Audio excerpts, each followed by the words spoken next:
I think it was like Ray Charles, What Did I Say? And most of the drummers couldn't nail the drum part. It's a little bit, yeah. It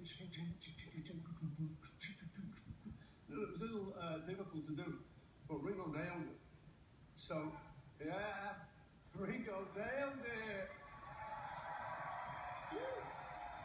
And I remember the moment, just standing there and looking at John, and then looking at George, and the look on our faces was all like, fucking, what is this? And that was the moment, you know, that was the beginning, really, of the Beatles. Anyway.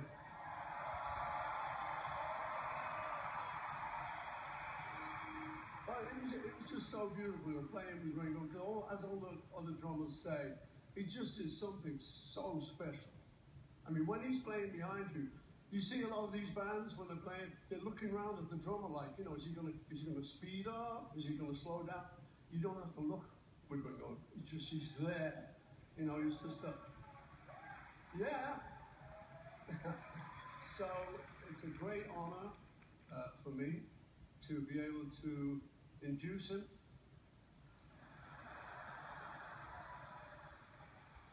Oh, induct. Yeah. Okay.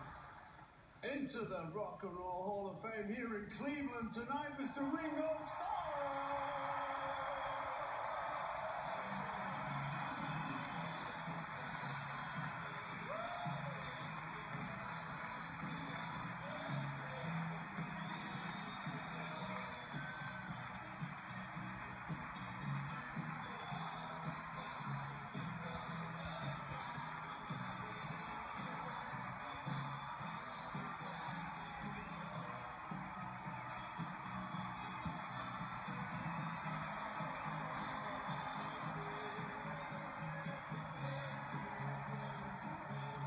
My name is Ringo, and I play drums.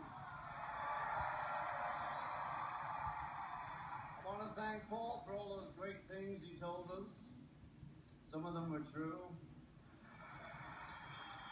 I also love that I got lucky that it's actually in Cleveland.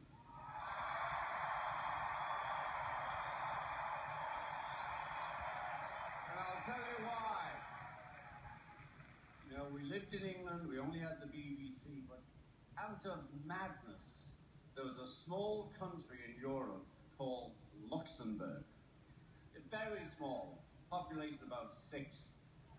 And for some reason, they had the biggest radio mast, and they bought the Alan Freed rock and roll show,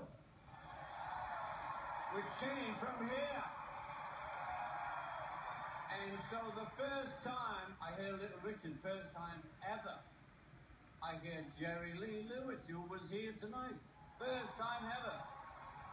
I heard rock and roll music because we weren't getting a lot of that stuff in England. So 4 o'clock every Sunday, turn on the radio, and Alan Freed would introduce us to so many great records and acts.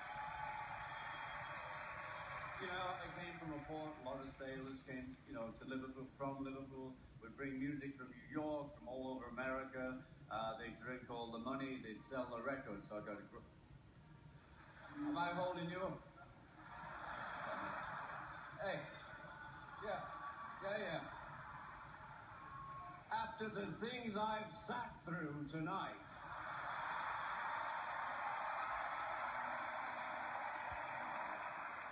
anyway, I started collecting a lot of records, listening to music.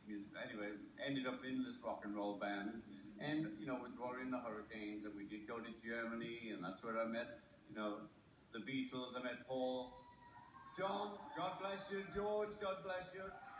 And we got to know each other. And then I came back to Liverpool, and there was a knock on my door that the drummer wasn't well, and would I sit in? Sure. And that's when this journey started. And it's been an incredible journey for me. The Beatles, you know, they were so big and so famous, but they shared rooms. And it didn't matter who was with who. We were pals. We hung out.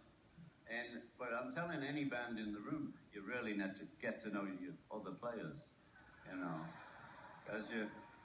And another tip I've got for all bands who are starting out, when you're in the van, was another tip. If you fart, own up. Because it'll cause hell. Because it'll be like, if you don't own up, everyone's blaming everyone else. So, you know, we made a pact in the van. Okay, if we fart, we'll say it was me. Okay. And that's what we did, and that's how we get on so well. I want to tell you, it's been a beautiful night. I've been hanging out with a lot of musicians. We don't usually do that. I'm going to do a few numbers for you next. Anyway, I'm going to start with a number I've done since 1960.